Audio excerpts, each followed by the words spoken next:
जी को बोलते हैं Faraday cage. Same type of arrangement switchyard में भी हम लोग दे सकते हैं। ये काफी अपना जो रीजनल सबस्टेशन है इसमें ये हमको देखने मिल रहे हैं। प्रोडक्टिव इक्विपमेंट मैंने पहले ही बताया गया था। अंडरग्राउंड में अपने को लीकेज करंट है उसको 750 मिली एम्पेयर में रेस्ट्रिक्ट करना है और सरफेस में हमको 50 एम्पेयर में रेस्ट्रिक्ट करना है। अभी जो नया अमेंडमेंट के द्वारा 10 एम्पेयर में हमको लिमिट करना है बाई इंसर्टिंग सूटेबल रेसिस्टेंस। इसको अभी काफ़ी मीटिंग में हम लोग सुना रहेंगे। एनजीआर करके सारे हम लोग मीटिंग में भी बोला है और इंस्पेक्शन में भी बोला है। काफ़ी लोग इसमें आप लोग अपना थोड़ा अटेंशन दें। हम लोग डायरेक्ट सॉलिड अर्थिंग करता है बिना एनजीआर के through flow of current through body 317 ampere. ये तो हमने अंडरग्राउंड का एक वर्स्ट कंडीशन है। अंडरग्राउंड में जो 550 वोल्ट का जो सिस्टम है उसका एक एग्जांपल दिया हुआ है। अगर सॉलिड अर्थिंग करता है उसमें शॉक वोल्टेज रहेगा 317 वोल्ट। अगर वही एक रेसिस्टेंस सूटेबल रेसिस्टेंस के दौरान हम लोग करेंगे उसमें जो शॉक वोल्टेज रहेगा 0.75 वोल्ट। इससे हमको लग रहा है एनजीआर का जरूरत क्या है। हम लोग जो बार बार बोल रहे हैं इसका जो आवश्यकता आप लोग समझे करके हम समझ रहे हैं। इसमें उसका एक फॉर्मूला है कैसा अपने को शॉक वोल्टेज को कैलकुलेट करना रेसिस्टेंस और वोल्टेज का लेके। ये उसका एक फॉर्मूला है। ये भी हम लोग आपके साथ शेयर करेंगे। यह हम लोग कॉमन मिस्टेक्स करता है रेस्ट्रिक्टेड न्यूट्रल सिस्टम में। ये हम एनजीआर को बाईपास ऐसा कर देते हैं। क्या करेंगे अगर एनजीआर अपना फेल हुआ है बस रेसिस्टेंस को हटा के डायरेक्ट उठा के उसको अर्थ बॉडी में दे दिया, इससे अपना काम चलेगा। बट ये कभी भी हमको ये धोखा देने वाला है क्योंकि हम डायरेक्ट उसमें कर दिया। मैंने पहले वो ड्राइंग में भी आपको एक 550 वोल्ट सिस्टम में बताया। अगर हम लोग उसको सॉलिड अर्थिंग करेंगे नॉर्मल वोल्टेज से हमको 317 वोल्टेज हमको लगने का चांसेस है। अगर सूटेबल रेसिस्टेंस के दौरान हम लोग करेंगे उसमें वोल्टेज शॉक वोल्टेज कम रहेगा, उससे आदमी का बचने का चांसेस भी थोड़ा ज़्यादा रहेगा। हाँ, ये जो एनजीआर फेल और हम लोग बहुत जगह ये बात सुन रहे हैं कि किस कारण से हो सकता है। मैं भी इसमें बताया हूँ पुअर इंसुलेशन रेसिस्टेंस। हम लोग जिस जगह में जो देखा है ज़्यादा जगह में हम लोग सुना है एनजीआर फेल हो जाते हैं सर, एनजीआर फेल हो जाते हैं। जो हमने जो स्टडी करके देखा उसमें यह है इंसुलेशन रेसिस्टेंस जो पर्टिकुलर जो रेसिस्टेंस का है वो बहुत पुअर है। जो एलटी वोल्टेज में यूज़ करना है उसको हम लोग एलटी वोल्टेज में जो यूज़ करते हैं एचटी वोल्टेज में यूज़ करते हैं। इसी कारण से इसका जल रहा है। और अर्थ फॉल्ट रिले का सेटिंग हमेशा रेस्ट्रिक्टेड अर्थ फॉल्ट सेटिंग यानी लीकेज करंट जो अपने एनजीआर का सेटिंग से बहुत ज़्यादा रखते हैं। इसके वजह से भी अपने को अगर एनजीआर हमने बाईपास कर दिया ट्रिप नहीं करेगा और अर्थ फॉल्ट तो वेट करेगा जब तक वो सिंगल टू फेस अर्थ होएगा, जब तक वो वेट करेगा उस टाइम तक जो करंट का जो कैपेसिटी है वो बढ़ जाता है। उसके वजह से भी हमको एक्सीडेंट होने का चांसेस है। इलेक्ट्रिसिटी और वोल्टेज का लिमिट है ये मेरे को वो कहना बहुत ज़रूरी है क्योंकि अंडरग्राउंड माइंस में तो हम 11,000 यानी 11 kV वोल्टेज को ट्रांसमिट कर सकते हैं। बट यूसेज हम लोग को 6.6 kV के अंदर ही हमको करना है। और साथ में जो भी अपना हैंडहेल्ड या पोर्टेबल इक्विपमेंट्स है उसका वोल्टेज 125 वोल्टेज से ज़्यादा नहीं रहना चाहिए।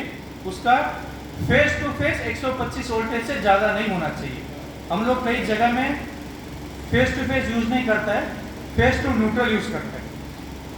फेस टू न्यूट्रल से क्या होएगा, न्यूट्रल से भी हमको कभी करंट पास होता है, उसके वजह से भी शॉक लगने का चांस है। ये हम लोग ज़्यादा से ज़्यादा ये ओपन कास्ट माइंस में हम लोग देखा है। उन्होंने फेस टू फेस तो 220 वोल्ट वोल्टेज तो 220 वोल्ट दिया बट उन्होंने फेस टू फेस मेंटेन नहीं किया। इसको फेस टू न्यूट्रल अवॉइड करके हम लोग फेस टू फेस वोल्टेज 250 से कम वोल्टेज अपने को लाइटिंग या अदर डोमेस्टिक सप्लाई में हमको देना जरूरी है। अगर वो अंडरग्राउंड हो वोल्टेज और कम हो जाएगा, 125 से कम हमको यूज़ करना जरूरी है।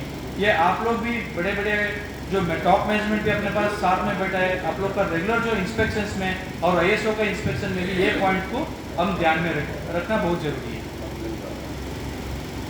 कि डिस्कनेक्शन ऑफ सप्लाई, कोई भी मोटर हो more than it is a 5 kilowatt motor, ये प्रोटेक्शन मिनिमम प्रोटेक्शन हमको देना है, ओवर करंट, ओवर वोल्टेज और सिंगल फेसिंग, ये जो तीनों प्रोटेक्शन हमको हर मोटर में देना है।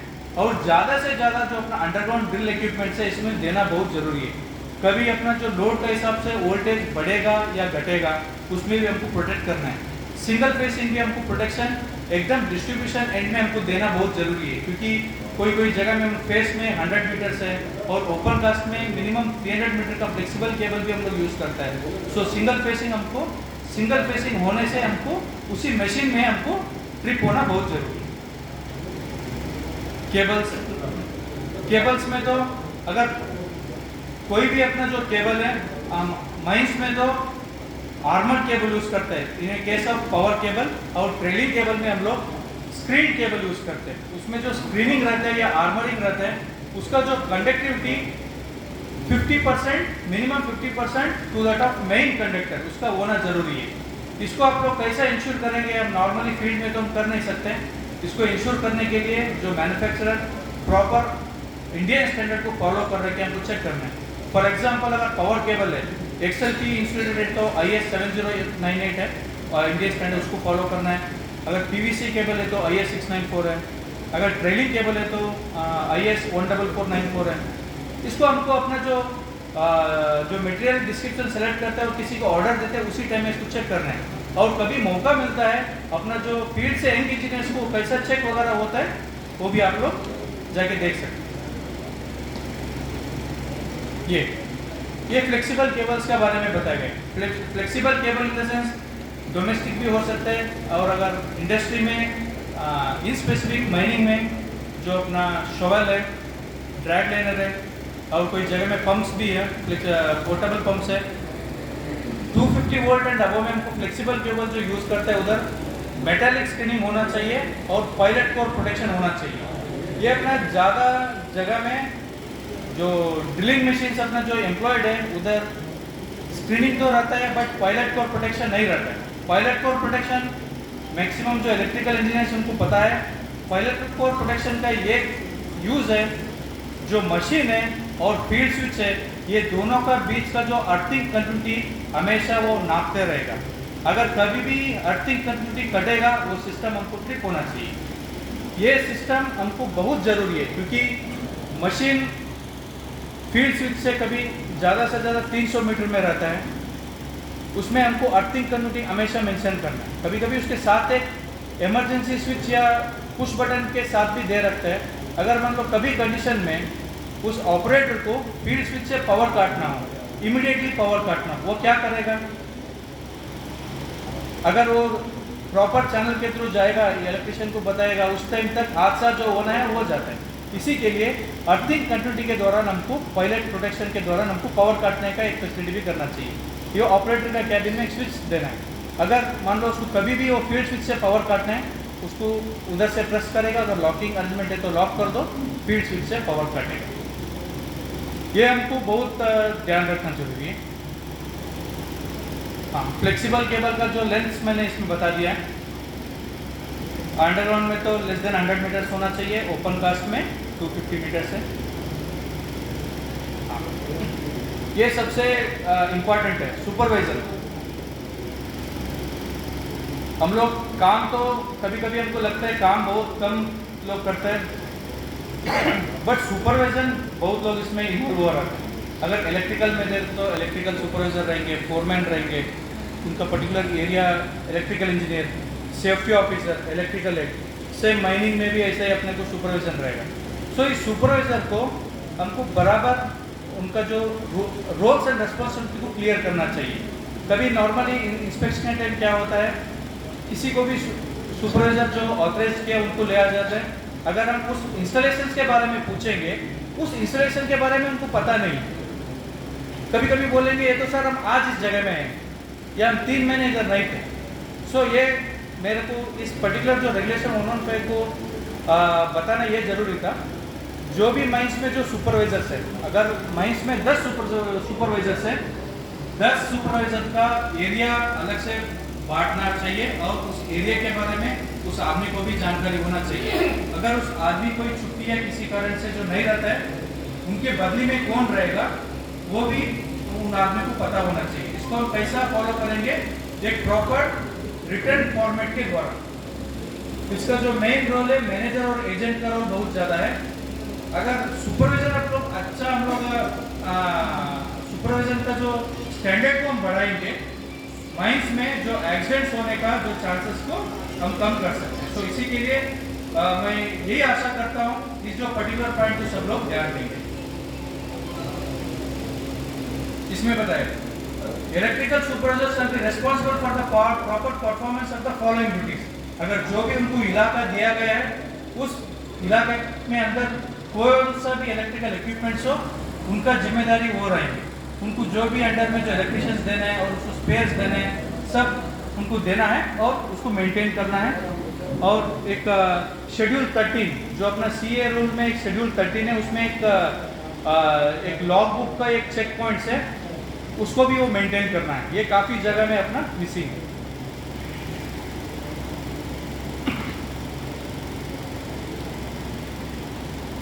मेरे को लग रहा है मैंने जो इलेक्ट्रिकल अपना जो DGMS सर्कुलर्स का था, मैंने अपना रेगुलेशंस में ही उसको कवर कर लिया। लोटो 2017 में उसका एक सर्कुलर निकला था, इसके बारे में 12 सेफ्टी कॉन्फ्रेंस में भी एक पॉइंट है। लाइटनिंग सर्कुलर 2020 में एक निकला हुआ था, उसका भी मैंने बता दिया। ये सिर्फ स्विच यार्ड्स के लिए तक लिमिटेड नहीं है, जो भी हाई राइज बिल्डिंग है उधर भी लाइटनिंग प्रोटेक्शन हमको देना है। अगर आप लोग के पास जो इंटरनल एक्सपर्टाइज है, इंटरनली आप लोग कर सकते हैं, या तो बाहर से भी जो एक्सपर्ट कंसल्टेंट को बिठा के अपना जो जिस एरिया में है हमको लाइटनिंग का जो हजार्ड या प्रभाव कैसा रहेगा, उसके आधार पर आप लोग लाइटनिंग लगा सकते हैं। वो तो जनरलाइज वे में दिया है।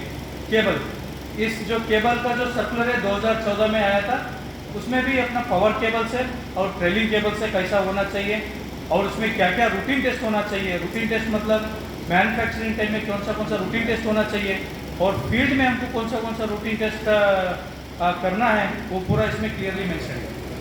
तो इसको मैं आप लोग के साथ शेयर करता हूँ और टाइम भी अपने पास बहुत कम है, तो इसी के लिए मैं जो सर्कुलर्स में इतना डीप नहीं जा रहा हूँ, आप लोग के साथ शेयर करता हूँ। इसमें हमको कभी भी कुछ डाउट हो, आप लोग अपने को कांटेक्ट कर सकते हैं। और मैं एक बस 2 मिनट लेना चाहता हूँ कुछ वीडियो से। इलेक्ट्रिकल सेफ्टी के बारे में 2-3 मिनट का वीडियो है, मैं अपना चेयरमैन के परमिशन के साथ मैं बताना चाहता हूँ। ये एक लोटो का सेफ्टी कॉन्टेक्ट है। अगर हम लोग लॉकआउट टॉगआउट सही तरीके से हम यूज़ नहीं करता है, क्या हो सकता है, ये है।